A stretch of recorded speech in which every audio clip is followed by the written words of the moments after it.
Hi there. Big Gare here, with a story I call Dave's Enormous Hands.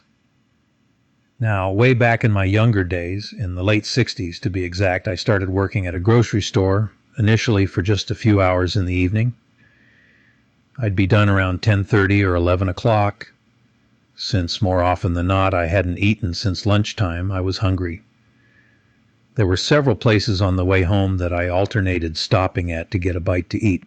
One place on the most direct route was a little white building at a main intersection called Dave's Hamburgers. There were a bunch of this type of place around town. Not part of any big chain. Most were independently owned family or so-called mom and pop operations like Dave's. There were a couple of small local chains of these places, but these were still relatively small too, consisting of maybe just a half dozen or so locations.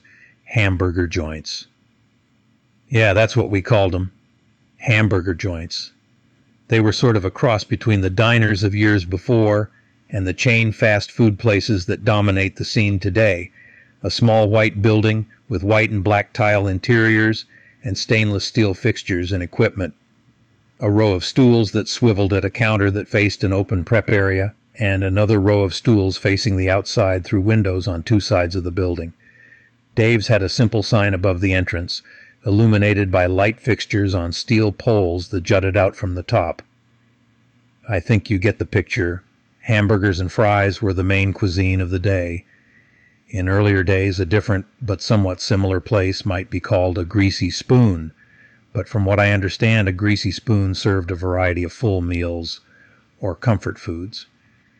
I remember my parents telling the story of how in their younger days one of these near them served a pork chop dinner, including meat, choice of potato, vegetable, drink, and dessert, all for the grand price of just 35 cents. Now Dave's menu was more limited and not quite as cheap, but still very reasonable for its time. Anyway, I stopped there often. The burgers and fries were excellent, portions were generous, and all at an affordable price. The perfect combo. Enjoy this kind of video? Then please like and subscribe. It really helps a small channel to know if there's interest out there. And if you're still curious about this video's title, stay tuned for the big reveal. Then, one night as I approached the place, I noticed a taxi cab parked outside. As I entered the place, I saw a guy working at the deep fryer I hadn't seen there before.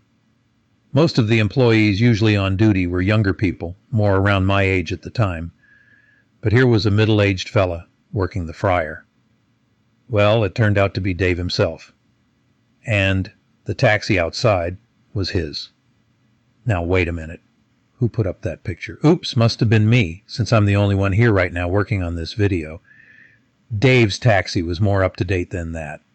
Not one of those yellow vehicles made specifically as a taxi like you might have seen in New York at the time, for example, but a modern, late 1960s car, probably modified to be a taxi.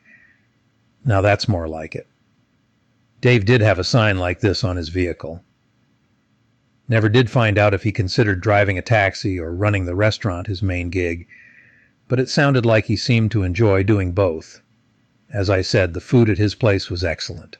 Nothing fancy, but they would prepare the burgers as you liked them, which was the way it was done at most restaurants long before some fast food chains made that sound like a new idea.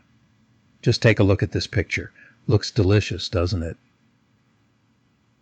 Sorry, I don't have an actual photo of one of Dave's burgers with all the goobers, as we would have said back then, meaning the toppings and condiments. But this stock photo, I think, is a good representation of one of Dave's burgers with everything on it. And the fries. They were excellent. Getting a takeout order was good even though you might not eat it until a little later. But eating there was the ultimate experience. Freshly made burgers, hot off the grill. And the fries were perfect. Something you could write home about, like they used to say, with a thin, crispy exterior and soft on the inside and almost burn your tongue hot. Served just moments after leaving the fryer. These were of the traditional type. Not the thin-cut fries that became popular at the chain fast food places, and not the thick steak fries either. Somewhere in the middle. Take a look. Again, this is a stock image, not actually a photo of Dave's fries, but they do look mighty good, just like I remember at Dave's. To prepare them, the chef would grab a handful of fries from the freezer bin and drop them into the fryer. So the size of your order was basically determined by his or her hand size, but no matter who was working, it was always a good size order. When Dave himself was on duty, he would inevitably be working the fryer. But here's the kicker. His hands were very large, or as I said in the title, enormous. Talk about a large order of fries at a fast food place today. A fry order when Dave prepared it was double extra large or more. So from then on, I was sure to stop in when I saw the taxi parked outside. Even though the burgers were great, sometimes I would just order fries. You could make a meal out of those alone when Dave made them. I get to that area where I grew up only once every few years anymore, and the last time I was there, the little white building is gone. There's a red brick building there now. Still some type of eating spot, but not the Dave's I remember. And while a few of those white building independent hamburger joints are still around, mostly they're now a thing of a previous era, but still worth remembering.